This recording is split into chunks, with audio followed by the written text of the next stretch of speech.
Good afternoon. It's an honor to be with you.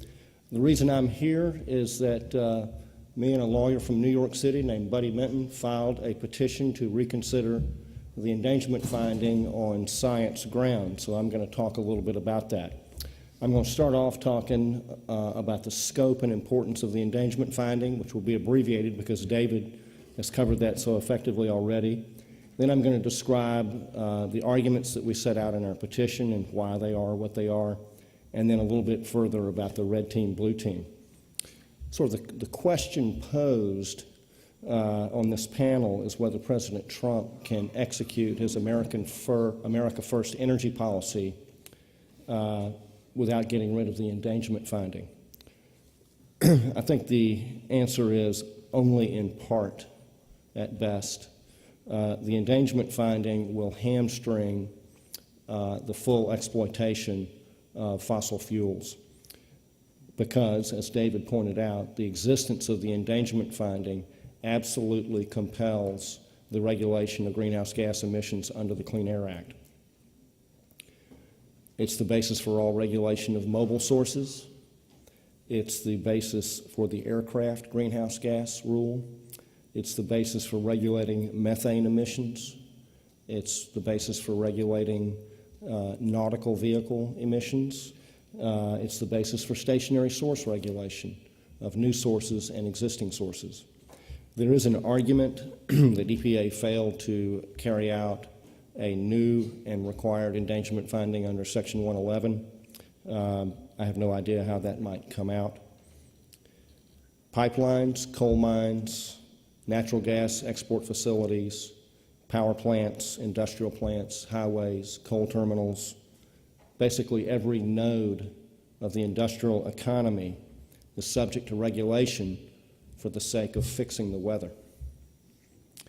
The endangerment finding will continue to drive greenhouse gas regulation indefinitely unless and until it is rescinded administratively or repealed legislatively, the latter being very, very unlikely.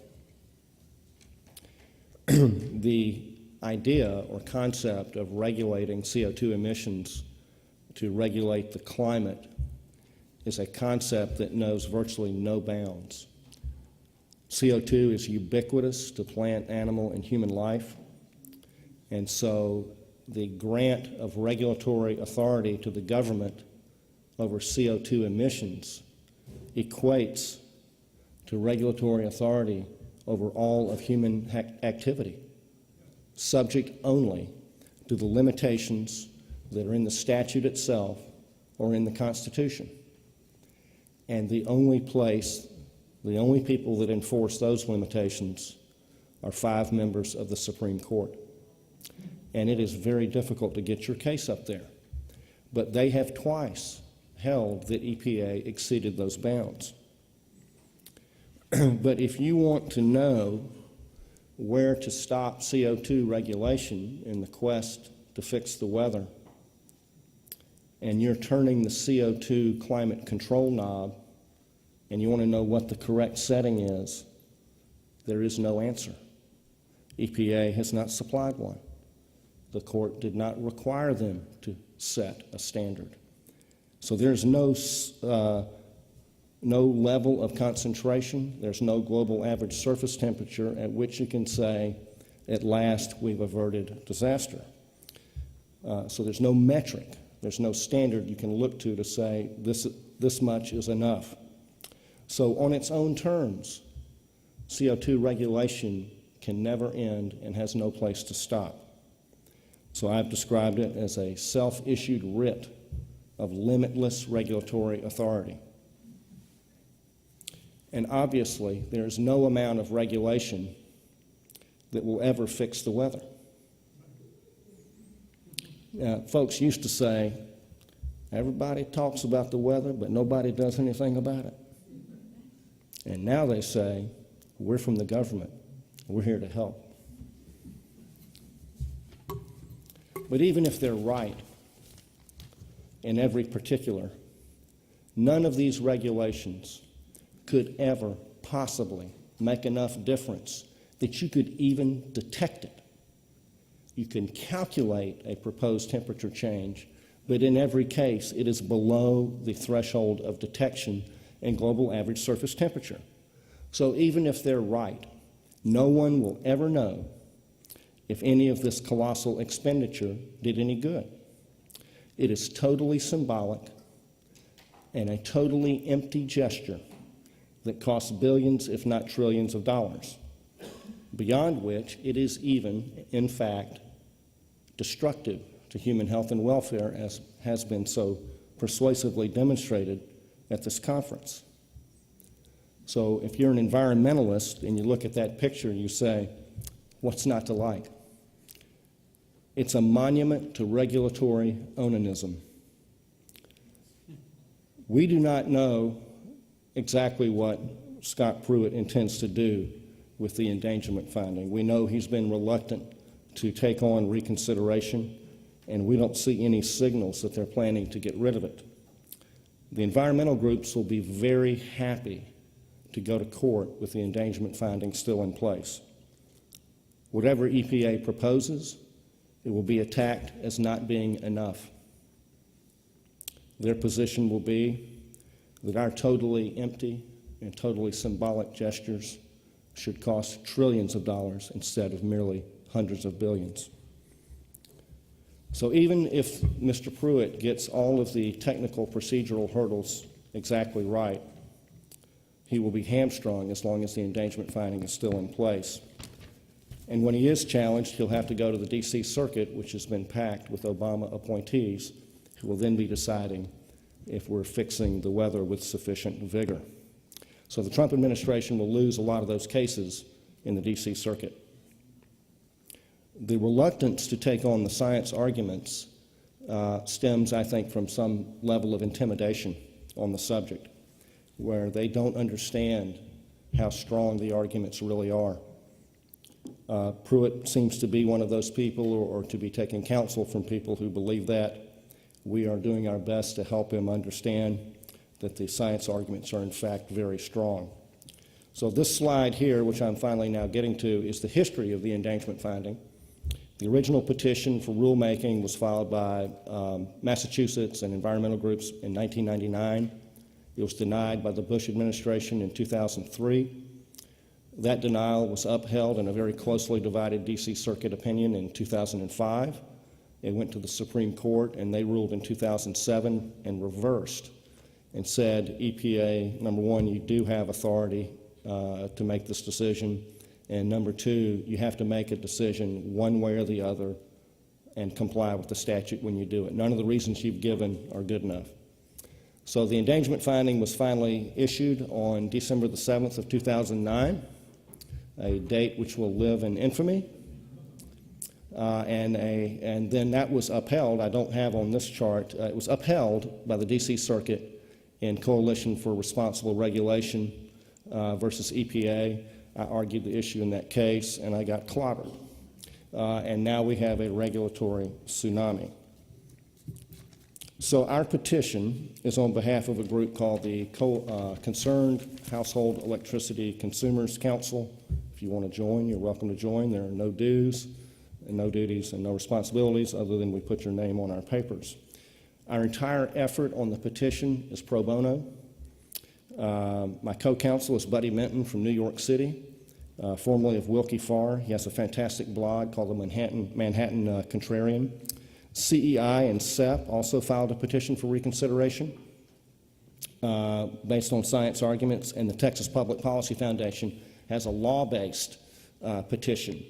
And they, as you know, Kathleen Hartnett White has been nominated to be the head of the Council on Environmental Quality. So if you're trying to pick the winner in this horse race, you might want to put your money on them. But at the moment, these are the only three vehicles for reconsidering the endangerment finding. We're the only game in town. But if somebody else wants to file a petition, you are welcome to do so. I can give you Scott Pruitt's address. Or if you want to write a letter supporting one of these petitions and point out supportive evidence, you're certainly welcome to do that. So our petition and our argument are focused on the attribution analysis that are set out in the EPA's endangerment finding. And they are the 3 lines of evidence. They're explicitly set out in the Federal Register, and these are what they are: the physical or theoretical understanding of climate, temperature records, and climate models. They are also relied upon explicitly in the aircraft endangerment finding, and they're also set out explicitly in the 2014 National Climate Assessment. The document that came out last Friday does not express the attribution analysis with anywhere near this clarity. They do not specify the same 3 lines of evidence, which is kind of an odd development. But the utility of this explicit statement is that it's a goalpost that cannot be moved. That's where they've planted the flag, and that's the hill they picked to die on. So if you kill the 3 lines of evidence, you have killed the endangerment finding. So our petition and 2 supplements that we have filed go right at these 3 lines of evidence. On the physical understanding of climate, there's no tropical hotspot shown in millions of balloon measurements going back to 1958 or 59, and then satellite measurements going back to 1979 that falsifies the theory and invalidates the physical understanding line. Temperature records, there's no reason to believe that we are outside the boundaries of natural variability. The temperatures that we have seen can be explained by natural variability. Computer models can be invalidated on a host of grounds, but most fundamentally, they all show the hot spot, which does not exist in nature.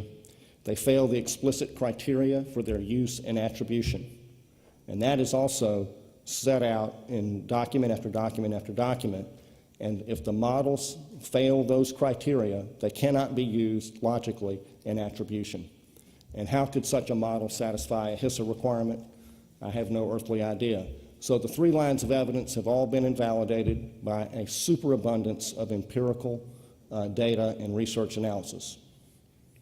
Well, the environmentalists have written, there have been several news articles about our case, our petition, and they never betray any understanding whatsoever of our argument. And they never call us up and ask about it. They call David Doniger. And this is David Doniger's take on our chances. According to them, the endangerment finding is rock solid. It's not.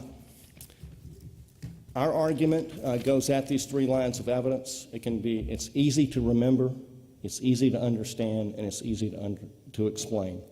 It can be stated in 30 seconds, or you could conduct a trial for a month with that architecture. There is a ton of work that's been done that undermines these 3 lines of evidence. Ross McKittrick, who was here earlier today, has written papers that go at each one of these 3. So our petition need not be limited to the papers that we have cited, but can be supported by a great large number.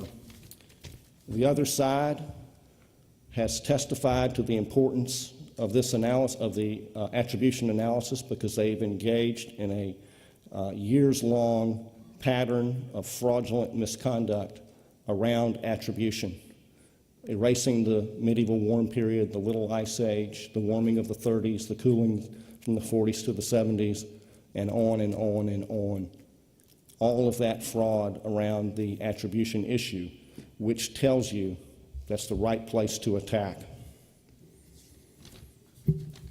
And if you cut off the causal chain,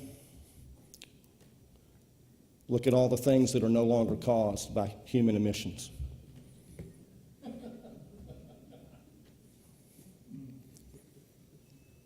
So if you want to keep you don't need to worry about your coffee, beer, or your sex life, because we're not causing any of that stuff to happen.